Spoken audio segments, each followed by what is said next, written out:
kira saat ini kita tidak perlu berkompetisi di sini untuk menunjukkan siapa yang paling kerja. Tafsir dari kalimat-kalimat itu sudah tahu. Bahkan saya itu lihat ketika dia ngomong A, terus visual yang ditampilkannya saya lihat kok.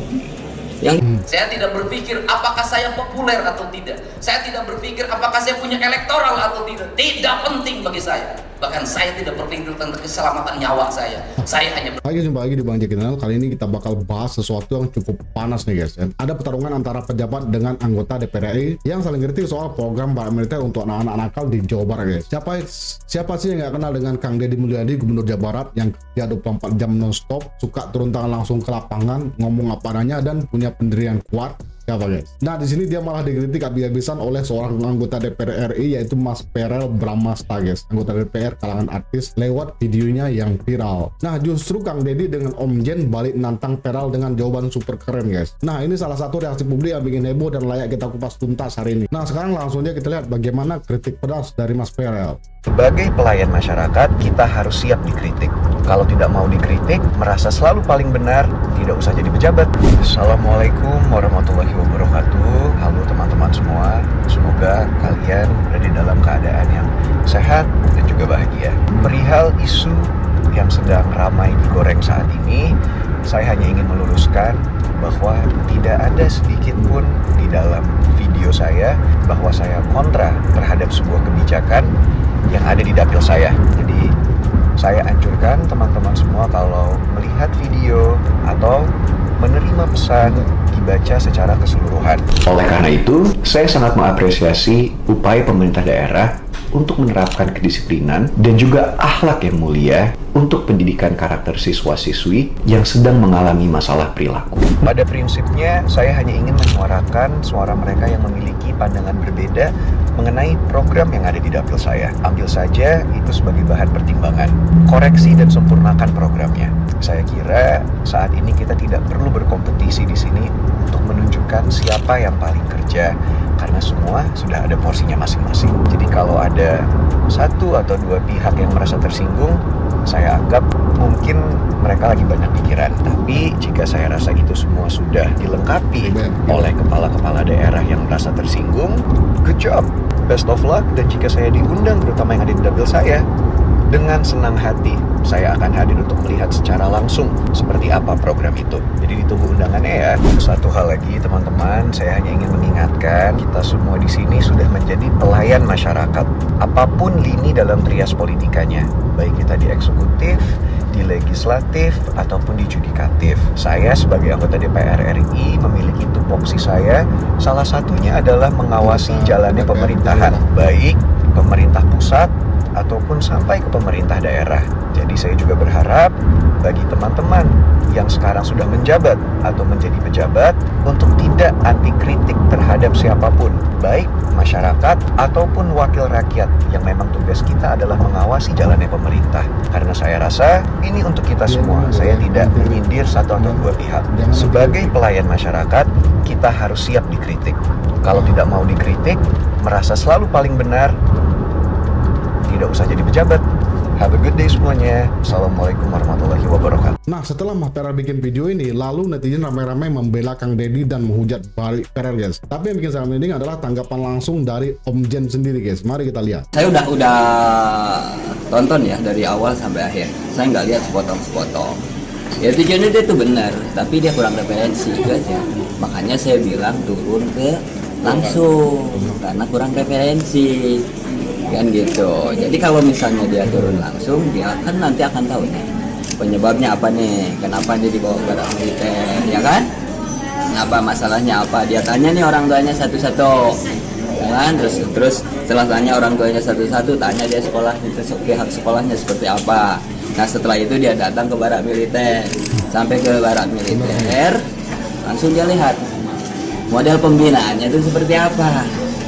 Nah supaya apa? Supaya dia nggak gagal paham. Itu yang saya maksud. Jadi kalau dia nggak gagal paham, itu nanti ketika rapat di Komisi 10, regulasi yang dia tentukan itu tepat gitu loh, ngambil keputusannya. Ya kan?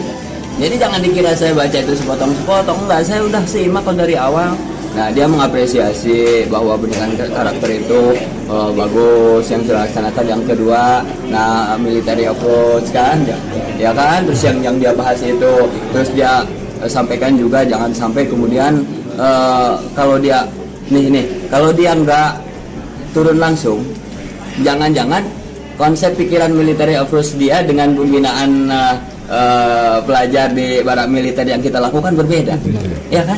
Nah, karena berbeda nanti akan bikin kegaduhan. Lagi yang bikin kegaduhan itu bukan tanggapan saya, bukan. Jadi bisa jadi itu berbeda karena nggak terjun langsung. Nah, terus kemudian juga kan dari apa yang dia bahas itu kan dia merujuk pada apa itu Undang-Undang Pendidikan Nasional ya tahun 2003. Iya kan dia lupa, dia harusnya kan lihat pasal 8, pasal 9 harusnya. Ya kan? Ini harusnya lihat di situ ketika kita membahas persoalan pendidikan berkarakter. Nah, terus di situ juga disebutkan perlu keterlibatan, betul keterlibatan semua pihak. Makanya agar biar nggak gagal paham, turun langsung dilihat gitu loh. Saya lebih suka begini. Saya dari dapil Jabar 7. Kebetulan itu adalah dapil saya. Saya sudah turun langsung, saya lihat. Nah, ini ada kekurangan dan ini masukannya ini. Iya kan? Untuk menangani pelajar-pelajar yang pembunuhan khusus yang dibawa ke barak militer, nah ini masukannya saya karena seharian sudah ikutin. Atau misalnya sebaliknya, saya sudah ikutin, saya sudah datang seharian di sana, saya sudah lihat model pembinaannya dan ini adalah cocok, tidak cocok karena bertentangan misalnya. Harus diganti dengan metode lain yang lebih tepat. Nah, ini metodenya lebih suka begitu, jadi langsung kepada permasalahan. Gitu loh. Jadi mungkin ya tujuannya juga baik, tapi referensinya kurang, jadi akhirnya jadi wacana kan? Iya. Sudah ada komunikasi lagi? Ya belum. Ya cuman saran saya nih ke Mas Farel, ini kan dia Komisi 10. Nanti kan dia akan membahas regulasi ini kan dengan semua stakeholder. Nah, turun dulu lah sebelum dia bahas, dan nanti nggak mengambil keputusannya itu nggak salah. Gitu. Yang saya khawatirkan tuh ngambil keputusan nggak salah. Kita nggak pernah lagi kritik, kita nggak pernah lagi masukan. Bila perlu masukan sebanyak-banyaknya. Kita lagi cari model gimana penanganan masalah-masalah yang dihadapi oleh pelajar-pelajar kita. Itu loh, paham ya? Ya. Kalau mau masalah izin dari orang tua kan semua sebelum dimasukkan sudah izin orang tua. Izin makanya. Jadi ketika bicara ada orang tua yang kemudian mengkhawatirkan terhadap pro kontra, ya kan? Ya kan? Nah, orang tua yang mana? Jadi nanyanya sama orang tua yang langsung menitipkan dong, bukan orang tua yang mengamati. Jadi kalau orang tua yang hanya mengamati, itu nanti akan jadi wacana, itu bukan saya. Coba kalau tanya sama orang tuanya, Bapak dipaksa nggak? Ibu dipaksa nggak? Ibu nitipin nggak? Oh, ternyata dia dipaksa. Nah, itu jadi masalah. Ya kan? Baru nanti itu menjadi salah satu hal yang harus kita tangani. Misalnya seperti itu gitu loh. Jadi jelas, bangsa kita ini butuh langsung gitu loh, bangsa penanganan yang langsung, bukan hanya sekedar wacana gitu. Tapi kita juga maklum kalau kita juga jadi beliau, misalnya kita melihat dari kejauhan ketika ada yang benar guys ya, Mas Farel harus tabayana dulu ya kan, pastikan dulu keberaniannya sebelum kita mengkritik kan, jadi dia nggak jadi rancu kayak gini. ketika ditanya tentang misalnya bagaimana tentang isu yang saat ini sedang terjadi tentang pendidikan karakter yang dilakukan oleh Purwakarta dan Jawa Barat, pasti bicaranya begitu. Ya saya setuju, tapi jangan sampai military approach ini begini kan gitu. Karena jangan sampai nanti pendidikan ini akan hanya membuat generasi yang keras, bukan generasi yang tangguh misalnya kan. Jadi seolah-olah akhirnya jadi military approach itu jadi perpeloncoan gitu loh kasarnya pengertiannya.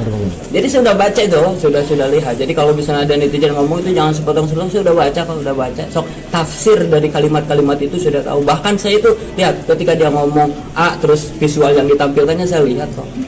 Yang ditampilkan diantaranya yang dibina di Purwakarta.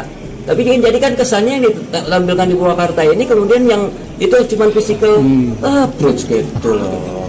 Ya, makanya Mas turun aja lihat ke sini bareng-bareng sama Om Jen, nanti Mas lihat langsung, nanti kasih masukan yang positif kasih masukan apa perbaikan yang harus kami lakukan. Atau misalnya kalau menurut pandangan Mas juga, wah ini nggak boleh dengan cara seperti ini. Misalnya, karena bertentangan dengan Undang-Undang Pendidikan Nasional, atau ini bertentangan dengan Perpres nomor 87 2017 misalnya, atau dengan Perda yang ada di Jawa Barat. Iya boleh sampaikan gitu, kasih kita alternatif model pembinaan yang lain gitu. Kita kan lagi sama-sama nih lagi cari ya. Ini seru guys ya, Om Jen juga nyindir secara halus bahwa Perel gagal paham karena hanya melihat potongan-potongan visual yang menunjukkan pendekatan fisik saja ya kan. Di sini guys, Om Jen juga nggak sekedar balas kritik dari Perel, tapi dia juga kasih solusi. Dia bahkan menantang Mas Perel datang bareng-bareng ke para militer untuk melihat langsung kondisi di lapangan ya kan. Kena banget Mas Perel guys. Menurut saya inilah contoh pejabat yang nggak anti kritik, tapi dia mau menjelaskan fakta di lapangan ya kan. Jadi ini kesalahan Perel ya. Kalau kritik dia tuh asal-asalan tanpa ribet, ya wajar kalau diserang balik dengan data dan fakta yang konkret. Kritik pada saya, gubernur gawe duitnya dihamur-hamurkan, anggarannya habis untuk bajunya sendiri, perjalanan dinasnya sendiri, nginep di hotel, dari hotel ke hotel. Kritik saya bukan dibalik. Ketika gubernurnya jalan-jalan ke luar negeri terus duitnya dihabisin tidak jelas, itu pernah dikritik. Ayo digawe dikritik. Kenapa saya keras menghadapi? Karena tidak objektif, Pak. Anggaran saya sudah diturunkan, apapun saya iritkan, mobil saya cukup 3, bensin kadang bayar sendiri. Kenapa? Saya ingin berbuat yang terbaik pada rakyat Jawa Barat, bukan sekedar politik. Ini cita-cita saya sejak lahir, sebagai sebuah siwi-siwi bagi seket-seler pajajaran. Aing hayang ninggali Sunda nanjir di lembur masyarakat. Dia udah mantap nih, hati dia udah mantap, cari jabatan doang. Maka itu sekda berapa kali ngomong kepada saya tidak punya rasa takut apa. Saya tidak berpikir ke depan jadi apa. Saya tidak berpikir apakah saya populer atau tidak. Saya tidak berpikir apakah saya punya elektoral atau tidak. Tidak penting bagi saya. Bahkan saya tidak berpikir tentang keselamatan nyawa saya. Saya hanya berpikir sebagai titah prajurit Siliwangi, saya ingin memperlihatkan di tanah Sunda ada pemimpin yang membela kepentingan rakyat. Jadi ideologi. Karena ideologi saya tidak takut. Kenapa? Karena ini harus kita lakukan. Perubahan harus kita lakukan lama. Kita ini habis pada seminar, pada perencanaan, pada kajian. Silahkan dicek di Provinsi Jawa Barat dalam 5 tahun sabar ribu kajian. Bahwa gak. Silahkan di kabupaten kota ada berapa ribu perencanaan. Karena di pemerintah ini ada proyek perencanaan. Proyek perencanaan. Perencanaannya ayat duitnya serap proyek nama Allah. Perencanaan doang. Ini penting. Negeri ini memerlukan seperti ini hari ini. Nah, untuk itu apa yang kita mimpikan? Ya, yang kita mimpikan di ajaran Siliwangi itu go green itu simbiosis mutualisme itu. Di negara Siliwangi itu ya sungai harus bersih. Kalau sungai harus bersih judulnya juga cai. Kalau sungai harus bersih sebenarnya teologinya itu harus melahirkan tata bangunan. Tata bangunannya harusnya lahirkan IMB. Kalau dulu, nah harusnya rumah itu menghadap sungai, bukan membelakangi sungai.